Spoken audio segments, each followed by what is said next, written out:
imaginou acabar dropando um anime foda apenas porque o início é uma porcaria? Isso pode ter acontecido se pegou um dos animes dessa lista. Eu sou Daniel Kisaragi, sejam bem-vindos à Toca da Cube, e assim como as primeiras impressões são as que ficam, os primeiros episódios são de longe o maior fator de se vamos seguir ou não com uma obra. Muitos animes conseguem cativar e animar logo de cara, mas outros se arriscam mais e por culpa disso, você pode ter perdido uma boa obra apenas porque o início é ruim. Pensando nisso, eu decidi fazer essa lista de animes que são muito bons, mas que começam de forma tão fraca que você pode nem ter visto que ele melhora. Só adiantando que eu não pretendo dar spoilers desses animes, pois a ideia é que deem uma chance para eles.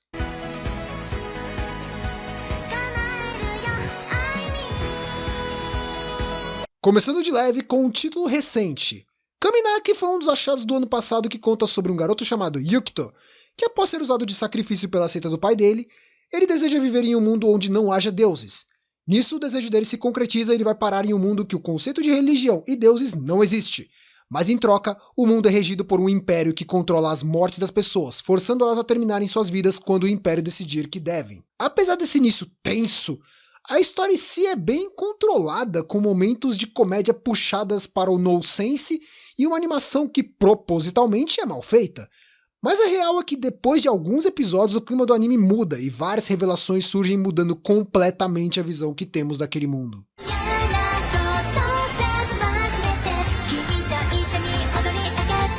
Outro título que acaba tendo uma mudança drástica, mas não com algo tão insano.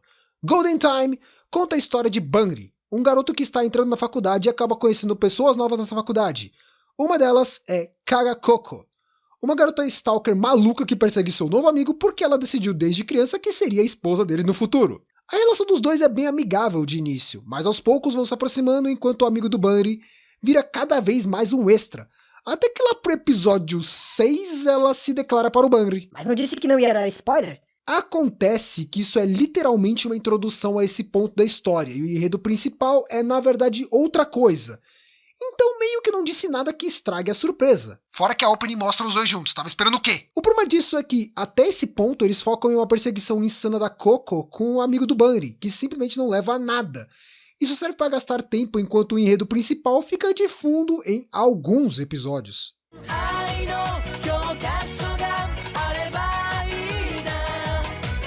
Ainda nessa pegada de animes Hong Kong com inícios dispensáveis, Lovely Complex sofre do mesmo mal de Golden Time. A introdução da história fala de Koizumi, uma garota extremamente alta que não é vista como garota pelos outros, e Otani, um garoto que é tão baixo que tem problemas com sua altura. Os dois vivem discutindo, apesar de se darem bem em alguns momentos, até que ambos descobrem que o outro está afim de alguém na sala e prometem ajudar o outro a conquistar a pessoa que ele gosta. Estilo Toradora. Mas o ponto é que essa trama não dura nenhum episódio. A trama principal de romance de Lovely Complex acaba virando outra, mas até essa trama começar leva uns 4, 5 episódios que até que conseguem ser bons e com temas tratados de forma legal. O problema mesmo acaba sendo a trama do episódio 1, que é completamente dispensável.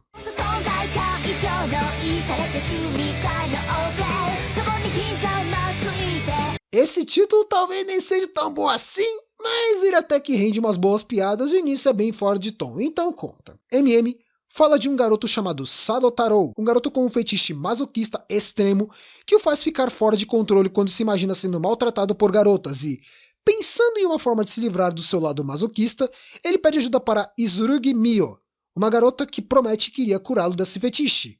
O ponto complicado é que as tramas dos primeiros episódios só existem para dizer que tem uma trama. O primeiro episódio consiste em uma garota que o Taro é afim, e os dois seguintes focam no passado terrível da amiga da Mio, Yuno Arashiko. Os temas são legais e até interessantes. O problema é que isso não leva a lugar nenhum, tanto que se você pular esses episódios não vai mudar em nada, e até nem vai esperar algo diferente do padrão desse anime. Antes de seguir com a lista, se estiver gostando deixe seu like e se inscreva no canal. Se puder ajudar, se torne um membro classe S e nos ajude a continuar trazendo esses conteúdos, além de ter acesso exclusivo aos conteúdos de membros como os recaps de mangás e acesso antecipado aos vídeos do canal. Agora de volta à lista que vamos começar a pegar pesado.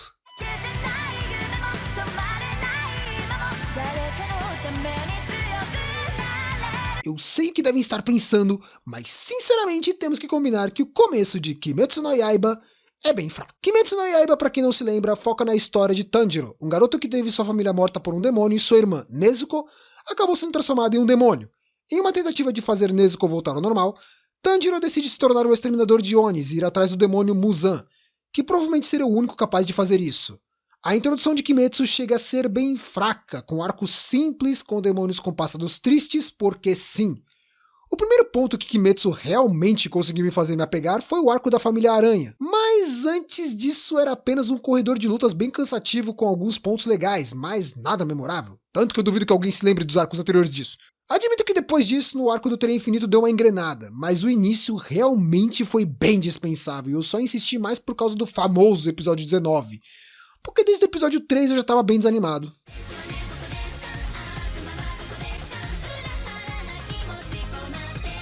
Agora vamos de um título da temporada de janeiro. Orokanatenshi, ou Kanaten, é um anime que conta a história de Akutsu, um jovem que é um demônio que vem para o mundo dos humanos na intenção de encontrar uma pessoa carismática para ajudar os demônios a se motivarem na guerra contra os anjos, já que os anjos vêm cada vez mais conseguindo superar eles nas batalhas, e muitos demônios estão perdendo a vontade de lutar. Nisso ele decide pedir ajuda para uma colega de classe, Amane Lily, uma garota carismática e fofa. Porém, o que ele não sabe é que Lily é um anjo sádico e cruel que se diverte tendo que exterminar os demônios que ela encontra pela cidade. Depois de um confronto inicial, eles acabam começando a conviver por culpa de um selo que a Lily coloca no Akutsu. O motivo desse anime estar na lista é que ele conseguiu o mesmo feito de outro anime até que recente, que foi Ijiranai de Nagatoro-san. Acontece que para fazer o selo, Lily coloca uma coleira no Akutsu. Porém, a cena dela imobilizando ele para colocar a coleira deu uma sensação de abuso da Lily contra ele que fez muitos ficarem desanimados com a obra. Mas a real é que isso é apenas uma cena jogada.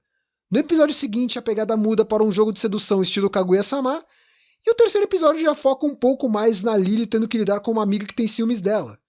O anime em si acaba tendo seus momentos de garota agressiva maltratando o protagonista, mas nada que seja exatamente pesado. Mas, assim como Nagatoro-san, os momentos de provocações mais pesadas da protagonista acabam dando uma aparência de relacionamento abusivo, o que irrita alguns. O que eu posso dizer é, o anime funciona bem na sua temática, mas de fato esse início pode desagradar alguns.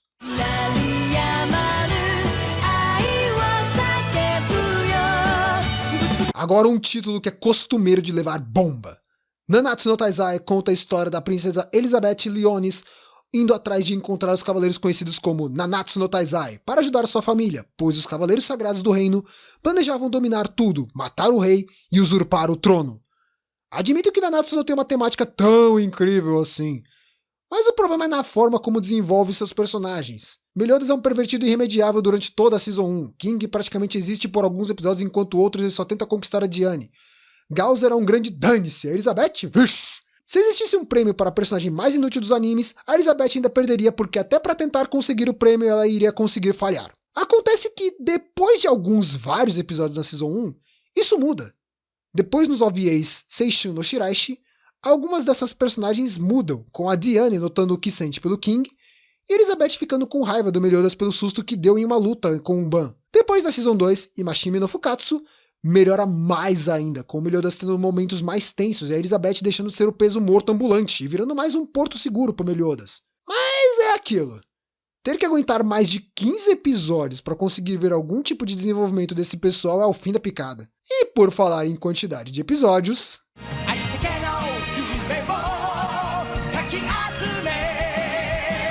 Eu aposto que vocês sabiam que esse anime estaria aqui na lista, não é verdade? Todo mundo tem um amigo que já disse One Piece melhora depois do episódio, aí dizia um episódio lá na frente ou falava de um arco quase no fim de East Blue. E se você não tinha um amigo desse, já sabe. One Piece dispensa apresentação. O anime do pirata que estica, que quer ser o rei dos piratas com várias tramas pesadas, com drama envolvente, comédia perfeita e que criou uma das fanbases mais insuportáveis do mundo. Sério, eu simplesmente não suporto mais ver em qualquer coisa que existe alguém falando que o Oda é um gênio, e quando eu digo qualquer coisa, eu quero dizer qualquer coisa. Mas a real é que o One Piece sempre foi lembrado como o anime infinito que não veremos o final ou que o Oda vai morrer antes de acabar. Acontece que outro ponto memorável da obra é que praticamente nem os fãs mais fervorosos entram no consenso de qualidade do início da obra. Alguns consideram que fica bom em Arlong Park. Outros podem ser mais gentis e dizerem que o arco Baratie é bom. Outros já extrapolam e dizem que fica bom lá para Alabasta, ou até depois. A mérito de informação, Nenhum desses arcos que eu falei ocorrem antes do episódio 20. Fora que tem pessoas que conseguem chegar ainda mais longe. A real é que a introdução de One Piece pode não ser enrolada ou um desperdício, mas de fato não é nada incrível ou chamativo o suficiente para motivar a ver um anime de quase 1100 episódios. Podem dizer que é um grande anime com uma história incrível e eu acho até difícil de discordar, eu concordo que realmente a história é muito boa. Mas a real é que a sua introdução é bem fraca, pra dizer o mínimo. E essa foi a nossa lista de animes bons com introduções ruins. Se lembrar de mais alguma pérola dessas, deixe um comentário que ele pode aparecer numa parte 2 talvez. Curtiu o vídeo? Deixe o like e se inscreva para mais conteúdos. Nos vemos no próximo vídeo ou na próxima live. Se cuidem e fui!